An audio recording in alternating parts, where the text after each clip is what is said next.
హరే కృష్ణ. గోష్పాద క్షేత్రం గోవూరు, ఇప్పుడు కోవూరుగా పిలువబడుతోంది. అక్కడ రాయారామానంద గౌడీ మఠం అంటే చైతన్య మహాప్రభు రాయారామానందంతో కలిసినటువంటి స్థలం. చైతన్య మహాప్రభు స్నానం ఆచరించినటువంటి స్థలం కూడా అక్కడ ముందర. కాకపోతే లోతు ఎక్కువ ఉన్నందువల్ల అక్కడ స్నానాలకు అనుమతించరు. ఇక్కడ ఈరోజు స్నానమైంది.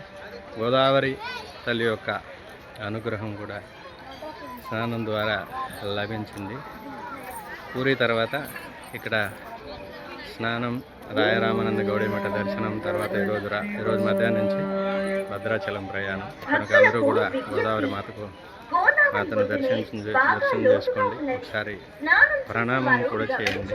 ప్రణామం స్మరణ ద్వారా కూడా ఫలితం ఖచ్చితంగా దక్కుతుంది. భావగ్రాహి జనార్దన భావాన్ని బట్టి మానసికంగా మీరు ఇక్కడికి వచ్చి స్నానం చేసినట్టు భావన చేస్తే కూడా గోదావరి యొక్క అనుగ్రహం తప్పకుండా లభిస్తుంది. కనుక అందరూ కూడా ఆ విధంగా భావన చేయండి. హరే కృష్ణ హరే కృష్ణ, కృష్ణ కృష్ణ హరే హరే, హరే రామ రామ రామ హరే హరే. శ్రీ చైతన్య మహాప్రభు की जय, राया रामानंद प्रभु की जय, श्रील गुरुदेव की जय, श्रील प्रभुपाद की जय, गौर प्रेमानंद।